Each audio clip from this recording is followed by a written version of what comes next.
Bem, gente, mais uma vez estamos aqui para um vídeo ao vivo para nosso canal no YouTube.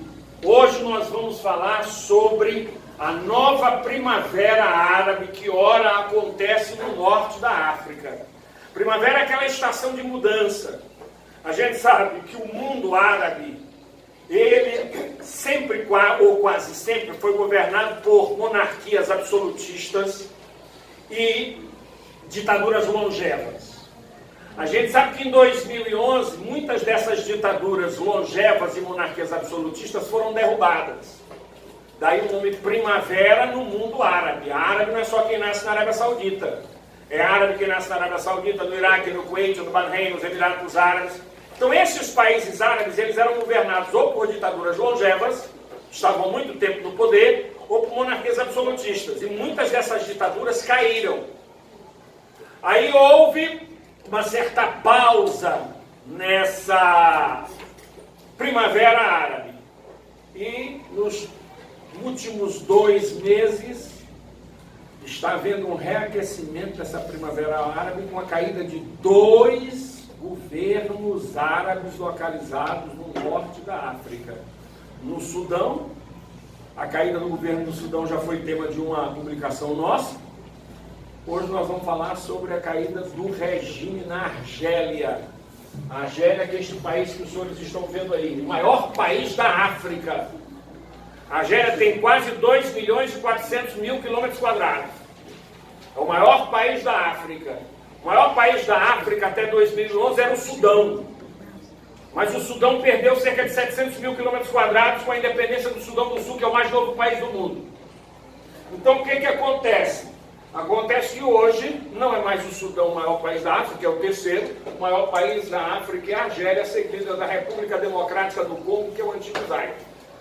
Então está aqui a Argélia, o maior país africano, 2.400.000 km², aproximadamente, não chega a ter isso, aproximadamente, e uma população de cerca de 41 milhões de habitantes. Essa é a Argélia. Apesar de ter 41 milhões de habitantes, 90% da população argelina está concentrada aqui no norte do país. Que a gente sabe que o centro-sul da Argélia é cortado de cabo a rabo pelo deserto de quê? De Saara. Então, uma das poucas áreas da Argélia onde você pode desenvolver atividades econômicas é o norte da Argélia. Agricultura, pecuária. No centro-sul da Argélia, com isso eu não estou querendo dizer que não se desenvolve atividades econômicas. Sim, a gente sabe que nesse deserto do Saara aqui existe bastante petróleo e gás, o quê? Natural. Mas para o desenvolvimento de atividades agropastoris, o norte do país. Tá? A região do país que é banhada pelo mar Mediterrâneo. A Argélia é o maior país banhado pelo mar Mediterrâneo. Não tem nenhum país banhado pelo mar Mediterrâneo que seja mais extenso que a Argélia. A capital da Argélia é a cidade de Argel. Argel é uma cidade que tem aproximadamente 4 milhões de habitantes. Na área metropolitana tem em torno de 6 milhões de habitantes. A segunda maior cidade do país é a cidade de Oran, a terceira Constantin, Annaba, a quarta maior cidade. Vejam que todas as grandes cidades argelinas, elas estão na orla do quê? Mar Mediterrâneo. Todas são banhadas pelo Mar Mediterrâneo. Então essa é a Argélia. Maior país localizado no continente africano, localizado no norte da África. O norte da África é a parte da África o que é predominantemente árabe. Esses países aqui do norte da África todos são árabes. Marrocos, Argélia, Tunísia, Líbia, Egito, boa parte do Sudão. Esses países são países de língua árabe. E nesses países, predominantemente, a população ela é o quê? Muçulmana. Ela professa o islamismo. Islamismo, muçulmanismo, maometismo, tudo é a mesma coisa. Tá? Essa Argélia foi província do Império Romano, foi província do Império Turco-Otomano, mas os franceses se apossaram da Argélia em 1830. E lá ficaram até a sua independência em 1962. Costuma-se dizer que a Argélia era a menina dos olhos de ouro da França. Por quê? Porque a Argélia é riquíssima em petróleo. A França só concedeu a independência da Argélia depois de uma violentíssima guerra civil, que durou de 1954 até 1962. Por que a França ficou tanto tempo na Argélia? Porque a Argélia fornecia para a França o que? Petróleo e gás natural. O grande general Charles de Gaulle chegou até a viver na Argélia na época da Segunda Guerra Mundial. Ele chefiou parte da resistência francesa em alguns anos aqui em Argel, capital da Argélia. A resistência francesa foi uma das resistências mais atrozes à invasão nazista à Europa durante a Segunda Guerra Mundial. Então essa é a Argélia. Assim como a Índia era a menina dos olhos da Grã-Bretanha, a Argélia era a grande joia da República Francesa. Por isso, a França demorou a conceder a independência da Argélia. Finalmente, depois de uma violenta guerra civil, os argelinos criaram a FLNA, Frente de Libertação Nacional da Argélia. Essa Frente de Libertação Nacional da Argélia, ela guerreou de uma maneira bastante significativa, bastante violenta com o exército francês. Essa guerra foi violentíssima. Tanto a Frente de Libertação Nacional como o exército francês cometeram verdadeiras atrocidades uns para com os outros. O principal herói da independência da Argélia em relação à França foi o seu primeiro presidente após a independência de 1962, foi esse sujeito aqui, Ben Bella. Ben Bella foi o primeiro presidente da Argélia independente. Então essa guerra durou de quando a quando? Essa guerra durou de 1954 a 1962. Então a Argélia finalmente em 1962 torna-se independente. A Argélia, conforme a gente falou para vocês aí, é um país árabe. Mas, principalmente na região do deserto do Saara, no centro-sul da Argélia, nós vamos encontrar a população berbere. Então, além do árabe, além do berbere, quase todo argelino, principalmente o argelino que tem cultura, ele sabe também falar o que? Francês. Já que a Argélia é ex-colônia da França. Então, a gente pode dizer praticamente que o país tem 3 línguas oficiais. O árabe, que é a mais falada, o berbere, que é falada pela população do centro-sul do país. Essa população berbere, boa parte dela é beduína. E o francês, já que a Argélia é ex-colônia de quem? A Argélia é ex-colônia da França. Então, conforme a gente falou, por lá tiveram os romanos, por lá tiveram os otomanos, e os franceses até a independência do país em 1962. A Argélia foi governada por uma sucessão de militares. Há 20 anos estava no poder um sujeito apoiado pelos militares, que ameaçava concorrer a um 5º mandato, Abdelaziz Bouteflika. A população foi às ruas de Argel, de Oran, de Annaba, de Constantine, não querendo mais ele. 20 anos no poder. Ele não aguentou a pressão e renunciou. Assumiu no lugar dele, certo? O seu Abdelkader Ben Salah, vice-presidente dele. A população continua nas ruas. Não quer mais esses presidentes, todos eles envolvidos em casos de corrupção, que governam o país com apoio dos militares há décadas. E estão exigindo que sejam convocados, argelinos, eleições diretas para presidente. Teme-se que possa acontecer na Argélia o que aconteceu na maior parte dos países árabes.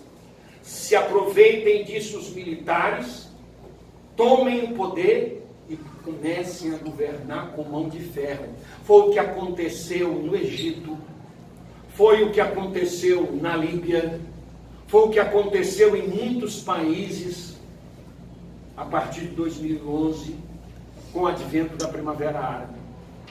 Dos países árabes, a gente pode dizer, o único que vive uma realidade relativamente democrática é a Tunísia. Aquele país onde aconteceu o pontapé inicial da Primavera Árabe em 2011. Depois que aquele verdureiro, nós já falamos aqui para vocês, ateou fogo ao corpo. Então teme-se que se aproveite disso os militares e comecem a governar o país com mão de ferro. Mas o Bouteflika renunciou, assumiu o vice dele, que é o Ben Salah. O povo está na rua, quer eleição direta, quer um presidente civil. Teme-se que essa instabilidade política seja um pano para manga para que os militares assumam o poder e governem com mão de ferro. E mais uma vez a Primavera Árabe fracassará se isso acontecer. Então é mais ou menos isso que acontece aí na Argélia. A Argélia e o Sudão. O Sudão já foi assunto de uma publicação nossa recente. São os países que vivem um novo momento da Primavera Árabe. O que os sudaneses, o que os argelinos querem? Querem mudança. Já estão cheios de ditadores e já estão cheios de quê? De militares. Eles querem que democraticamente seja eleito um presidente civil. É provável que os militares assumam o poder, porque antes desse Bouteflika que renunciou a assumir, venceu as eleições lá um grupo muçulmano radical, o GIA, Grupo Islâmico Armado. E muitos atentados aconteceram na Argélia. Foi isso que fez com que os militares se aproveitassem e assumissem o poder, dizendo que iriam moralizar o país e acabar com esse radicalismo islâmico. Isso aconteceu há 20 anos atrás. Então o velho, já de 82 anos, querendo concorrer a um quinto mandato, foi obrigado a renunciar, assumiu o vice-presidente, mas a população continua nas ruas e quer que haja uma eleição e o poder seja transferido a um civil eleito democraticamente. Esperemos que isso possa acontecer. Bom, muito bem. Para a gente concluir este vídeo sobre a Argélia, nós vamos falar, a gente sempre fala sobre uma figura do país famosa. Essa figura que eu vou falar aqui, ela não é do país, mas é filho de argelinos. Nós, que gostamos de futebol aqui no Brasil, temos uma péssima lembrança dessa figura. A figura que eu vou falar aqui para vocês é Zinedine Zidane. Vejam, o pai de Zidane migrou para o sul da França, após a independência da Argélia. Zidane nasceu em 72 em Marsella. Quem é Zidane? Zidane foi o cara que mais deu raiva na gente. Zidane foi o cara que foi o responsável pela vitória da França no Brasil na final da Copa do Mundo da França de 98, o melhor jogador da Copa. E Zidane também foi o responsável pela eliminação do Brasil em 2006, quando a França decidiu o título com a Itália e acabou vencendo, quer dizer, perdendo para a Itália, vencendo a Itália venceu nos pênaltis. O jogo foi para prorrogação, foi empate. Vocês se lembram que esse Zidane, vocês não se lembram porque vocês eram muito pequenos, mas esse Zidane ele foi expulso, porque ele deu uma cabeçada no zagueiro italiano chamado Materazzi. Diz-se que a cabeçada que Zidane deu em Materazzi foi responsável pela expulsão dele. O jogo foi empate, foi para os pênaltis, a Itália venceu nos pênaltis. Foi que Materazzi, provocando Zidane o tempo todinho, dizia: tua irmã é prostituta em Marsella. Zidane ficou com raiva e acabou dando a cabeçada em Materazzi. O jogo foi empate no tempo normal, foi para prorrogação, foi empate, e a Itália acabou ganhando o seu tetracampeonato mundial nos pênaltis. Então eu espero que tenham aprendido alguma coisa sobre a Argélia, espero que tenham gostado do vídeo. Se você gostou, dê um like lá, curta lá, e se você ainda não se inscreveu no nosso canal, se inscreva no nosso canal e aperte o sininho para receber as nossas publicações. Estamos dando essa aula aqui no Colégio Literato. Eu queria que os Sóstenes fizessem uma panorâmica aqui da turma atenta, excelentes alunos, com certeza que muitos estarão, certo, adentrando as diversas universidades públicas do Brasil, certo, no Enem, que se aproxima agora no mês de novembro. Obrigado a todos e foi um prazer estar aqui com vocês.